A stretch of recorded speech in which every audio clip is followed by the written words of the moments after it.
네, 안녕하세요. 임혁기 컨설턴트입니다. 오늘은 저번에 이어서 연세대 지금 수시 전형, 입시 5강에 관련된 내용들을 이제 저랑 입시 5강 이 파일을 보면서 쭉 한번 살펴볼 예정이에요.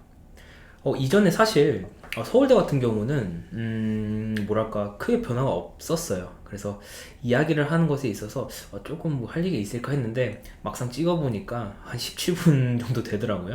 그래서 좀 길긴 했는데 아무튼 서울대는 그랬었고 연세대 같은 경우에는 서울대와랑은 좀 다르게 변화되어 있는 그런 사항들이 좀 많습니다. 그래서 그런 것들을 좀 살펴볼 필요가 있고 변화가 있었지만은 그게 왜 그렇게 변화가 되었는지 한번 그 이유도 같이 분석을 하면서 살펴볼 필요가 있습니다. 그래서 그것들을 유념해서 한번 살펴보도록 할게요.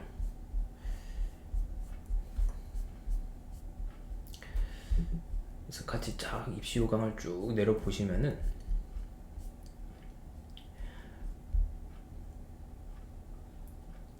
2026학년도 수시 예고사항이 나옵니다. 뭐 이 부분은 뭐 다들 아시다시피 이제 학교폭력 조치사항에 대한 관련된 내용이 이렇게 쭉 나오고 있고요. 그 다음에 학생부 종합전형, 활동우 수형, 그리고 국제형 같은 경우에는 2단계에서 이 대상자 배수를 확대를 한다고 하네요. 원래 보통 기존의 3배수에서 이제 4배수로 확대가 되니까 1차를 합격할 수 있는 인원들이 좀 워낙 많으니까 조금 더 한번 도전해볼만 하다 하는 학생들이 이제 대거 유입될 것으로 예상이 됩니다. 그리고 입시 요강을 이렇게 쭉 살펴보면은 보시면은 변경사항이라고 이렇게 또 따로 적혀 있어요. 이 부분을 좀 유념해 봐야 되는데 모집 민원이 이렇게 좀 바뀌었습니다. 그리고 학생부 교과전형이랑 종합전형, 논술전형, 특기전형 이렇게 해서 이렇게 뽑고 있다. 그래서 이런 부분들을 확인할 필요가 있고 전형별 최저 학력 기준 같은 경우도 지금 교과전형이나 활동우수형, 국제형 이렇게 적용이 되고 있고 그 다음에 미적용되는 부분도 있어요. 이제 해외고 그리고 검정고시 출신의 학생들이 학생부 종합전형을 이제 국제형으로 지원을 할 때 여기는 미적용이 된다라고 생각을 해주시면 됩니다. 그리고 이 부분도 굉장히 많이 물어보시더라고요. 수시 모집별로 이 중복 지원 이 부분에 대해서도 많이 물어보는데 중복 지원이 가능한 부분이 있어요. 어떤 부분이 가능하냐면요. 이런 학생부 위주 전형, 그 다음에 논술 전형, 특기자 전형, 고른기회 전형 간의 중복 지원은 가능합니다. 대신에 뭐가 안 되냐? 추천형과 활동 우수형, 그러니까 교과 전형과 종합 전형 이 사이의 중복 지원은 불가능하다라고 생각을 해주시면 돼요. 이 부분 굉장히 어머님들이 많이 물어봐서 이 부분 한번 체크해줘. 입시호강에 다 나와 있어요, 사실. 좀 찾아보시지 않아서 그렇지 입시호강에 다 나와 있는 부분들입니다. 그리고 수시 모집 주요 변경 사항인데 뭐 이렇게 적혀 있어요. 이 부분은 제가 뒤에서 더 자세하게 한번 말씀을 드려볼게요. 그리고 이제 큰 변화 중에 하나가 또 면접 방식이 변경이 되었습니다. 이 부분도 뒤에서 살펴볼 거고요. 그 다음에 이제 의대 면접 방식도 이제 쭉 이렇게 변경이 되었다는 것도 이제 확인을 할 수가 있습니다.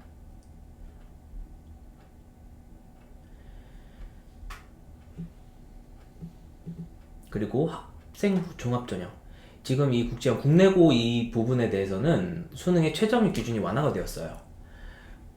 원래는 뭐 이제 영어 1등급 무조건 영어 1등급이었죠. 사실 정시에서도 이 연대에서 영어의 비중이 굉장히 컸었는데 마찬가지로 이 부분에 대해서도 이제 컸었다가 2등급으로 좀 완화가 됐다라고 생각을 해주시면 됩니다.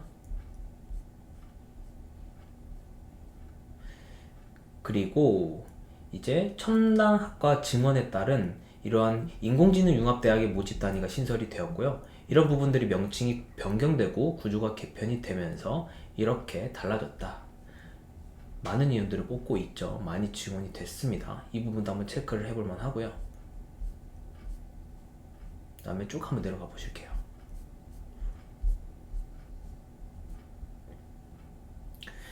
작년과 비교해 봤을 때 모집 인원도 크게 뭐 변한 게 없어서 이 부분은 그냥 한번 넘어가 볼게요. 왜냐면은 지금은 이제 전형에 대한 그 비율 그리고 전형 요소들이 좀 변한 것 그것들을 위주로 살펴볼 게 많으니까 이제 그 부분들을 좀 위주로 한번 살펴보겠습니다. 서류 제출 주요 사항, 뭐 서류 안내 사항, 그다음에 제출 서류 안내 이런 것들 다 확인을 해볼 수가 있어요. 잘 안 봐서 그렇지 입시 요강 안에 다 들어가 있습니다. 전형 일정도 다 나와 있습니다.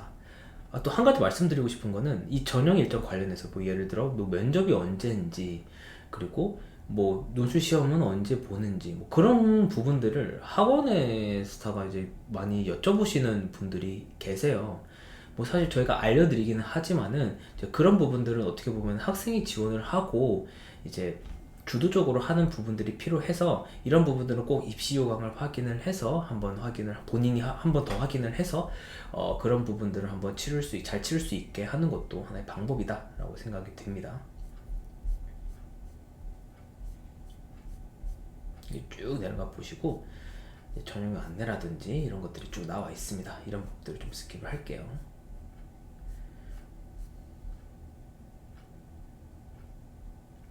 네, 학생부 위주의 학생부 교과 전형 추천형입니다. 연세대에서는 교과 전형이 있어요. 그러니까 교과 전형만 딱 생각을 해봤을 때 교과 전형으로 내가 최고로 높이 올라갈 수 있는 대학이 어디냐? 라고 누가 물어봤을 때는 서울대 아니고 연세대입니다. 그러니까 교과 전형으로 내가 최고로 올라갈 수 있는 전형은 이 연세대라고 할 수가 있는데, 여기서 추천형이에요, 이게. 그리고 이제 모집 단위, 모집 인원 이렇게 나와 있습니다. 언뜻 보기엔 어때요? 인원이 그렇게 많진 않아요. 뭐 문과대학 같은 경우는 뭐 5명, 6명의 학과도 있고, 그리고 공대에서도 마찬가지로 뭐 무난한 그런 모집 인원을 보이고 있지만은, 뭐 도시공학과나 뭐 산업공학과 이런 학과들 같은 경우는 거의 5명밖에 뽑지 않은 그런 전형이라고 생각을 해주시면 됩니다. 그래서 추천형의 이름답게 여기도 마찬가지로 고교별 추천 가능 인원은 학교별로 10명까지 가능해요. 이 부분 좀 참고하셔야 되고, 그리고 뭐 이수 이거 요건은 당연히 이거는 고교 과정에 들어가면은 당연히 충족이 되는 거라서 넘어가겠습니다. 그리고 전형 방법이 있어요. 학생부 교과 100으로 이제는 2025학년도부터 뽑고 있습니다. 원래 이게 사실 100은 아니었어요. 면접이 있었거든요. 근데 100으로 변했습니다. 이제 왜 그럴까 한번 살펴보면은, 사실 뭐 여러 이유가 있겠죠. 여러 이유가 있지만은 이 학생부 이 2024학년도 결과만 봐도 왜 없앴는지는 알 수 있어요. 한번 이거 보실게요. 이게 뭐냐면은 2024학년도 수시 모집 학생부 교과 전형 추천형 선발 결과 상세 현황입니다. 선발 결과에 대한 표인데 보시면 어때요? 면접 대상자 비고 보면은 전원 면접이에요. 전원 면접, 전원 면접, 전원 면접. 여기가 뭐 다른 학교도 아니고 연세대란 말이에요. 근데 그럼에도 불구하고 이 전원 면접이 있어요. 그러니까 5배수가 학생들이 지원하는 학생들이 넘어서야 이 부분에서 면접이 이루어지게 되는데, 그것보다 경쟁률이 너무 낮다 보니까 거의 대부분의 학과에서 면접을 그냥 지원한 학생들은 다 보게 됐었어요.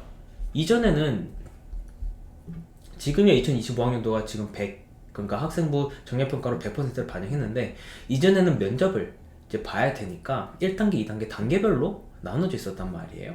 근데 지금 이 전형 자체가 경쟁률이 너무 낮다 보니까 이 면접에 대한 그런 변별력이 크게 의미가 없어졌던 그러한 전형이었습니다. 그래서 이거를 이제 인지했던 연세대학교 같은 경우는요, 이런 부분들을 감안을 해서 정량평가 100으로 이렇게 바꿨다라고 생각을 해주시면 됩니다. 뭐 사실 어떻게 보면은 또 납치 전형이다 라고 생각을 해주시면 되고, 그 다음에 최저학력 기준도 적용이 돼요. 인문, 자연 이렇게 바꾸고 있고, 뭐 2개 과목 등급 합 4 이내, 그리고 자연계열 같은 경우에는 2개 과목 등급 합 5 이내 이렇게 하고, 그 다음에 공통적으로는 영어 3등급 그리고 한국사 4등급 이내 이렇게 뽑고 있다 라고 생각을 해주시면 됩니다. 지금 서울대 연세대는 그렇지 않은데 좀 밑에 대학교들 이제 쭉 살펴볼 거거든요, 제가. 근데 입시 요강을 보시면은 이 최저학력 기준을 맞출 때 보통 이런 부분들이 좀 많이 삭제되어 있었어요. 그러니까 자연계열이면은 무조건 미적분이나 기하, 그리고 탐구는 과학 탐구만 반영을 한다라고 이렇게 나와 있는데, 뭐 지금 대부분의 학교들이 이런 것들을 좀 많이 폐지를 하는 추세이긴 하지만은 연세대 같은 경우는 지금 아직도 가지고 있다. 그래서 내가 만약에 연세대를 고려를 하고 있다면은 이런 부분 내가 최저를 맞출 때 조금 이거를 한번 챙겨 봐야 된다라고 생각을 해주시면 됩니다. 그리고 이제 전형 일정입니다. 이것도 꼭 확인을 해주세요. 그래서 이런 부분들이 변했다라고 생각을 해주시면 되고, 그 다음에 연세대 뭐가 있어요? 학생부 종합전형 활동 우수형이 있죠. 그리고 이렇게 또 모집병을 보면은 전반적으로 봐서는 크게 또 많이 뽑지는 않습니다. 거의 한 자릿수에 가까운 이제 그러한 인원수를 뽑고 있는데, 보통 그래요, 원래. 그러니까 서울대를 지원을 하는 학생들 같은 경우는 당연히 연대를 지원을 하겠죠. 근데 연대를 지원을 했을 때 보통 합격률을 보면은 서울대가 조금 많고 연세대가 좀 적은 편에 속해요. 왜냐면은 이런 이유 때문에. 이런 모집 인원이 좀 많이 적고 연세대는 정시에 조금 많이 학생들을 선발을 하기 때문에 나는 꼭 연세대를 가야겠다. 그러면은 정시로 가는 것이 훨씬 수월하다라는 거 말씀을 드리고 싶습니다. 그리고 지원 자격 이렇게 보이고요. 그러면은 이제 연세대 활동 우수형에 지금 전형반법 여기도 보이시죠? 보면은 1단계 있어요. 서류 100, 그 다음에 2단계 60, 그리고 면접 40 이렇게 평가를 하고 있습니다. 이 면접 같은 경우는요, 지금 보시면은 조금 바뀐 부분이 있어요. 뭐가 바뀌냐면 아까 위로 쭉 가볼게요.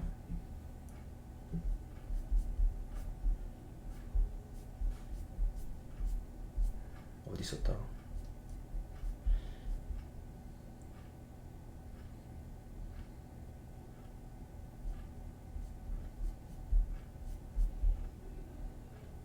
네, 여기 보시면은 학생부 종합전형 활동 우수형 면접 방식이 변경됐다고 아까 나왔었죠. 이전에는 제시문 기반 학업 영역 면접이었어요. 이게 무슨 말이냐면은 학생들한테 과학 제시문, 조금 내가 생각을 하고 풀 수 있는 그런 제시문을 냈었고 그런 문제들을 푸는 면접을 봤었거든요.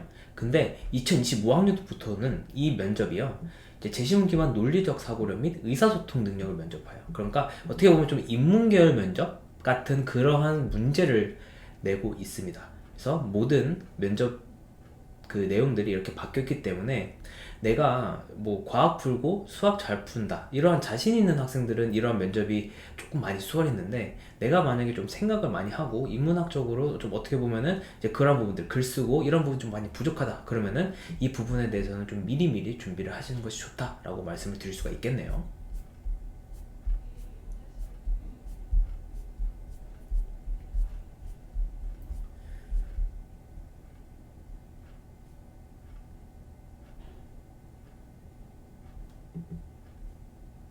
그래서 이런 부분들 체크가 가능하고, 그 다음에 아까 앞에서 말씀드렸다시피 이제 전형 방법에서 이제 4배수를 뽑고 있다, 더 많이 뽑고 있다 라고 또 생각을 해주시면 됩니다.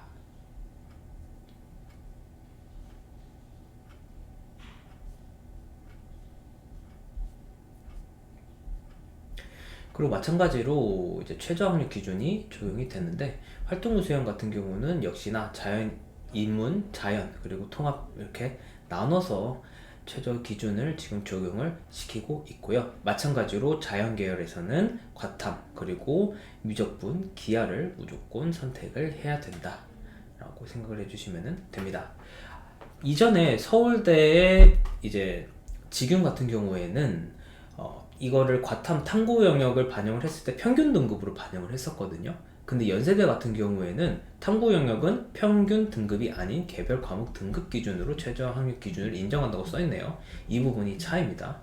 이것도 한번 생각을 해주시고, 그 다음에 전형 일정이 나와 있어요. 역시나 이제 원서 접수 같은 건 9월 10일부터 시작이 된다 보시면 됩니다. 그 다음에 면접 일정 역시 학원에 굉장히 많이 묻는 그런 부분들이니까 꼭 이 면접 일정 꼭 한번 확인을 해주세요.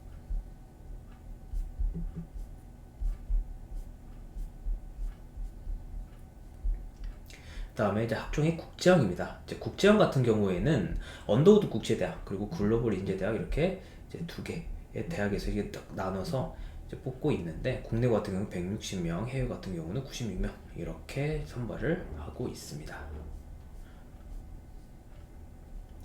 이 부분에 대해서도 역시나 1단계 서류 100으로 뽑는 다음에 2단계 60, 40 면접 40 이렇게 이제 뽑고 있고, 이제 제시문 같은 경우는 영어로 출제되는 경우가 있기 때문에 이런 부분들을 꼭 확인을 해 주셔야 돼요. 그리고 이제 최저학력 기준 같은 경우에는 2합 5입니다. 영어는 원래 1등급이었다가 2등급으로 좀 완화가 됐다라고 생각을 해주시면 되세요.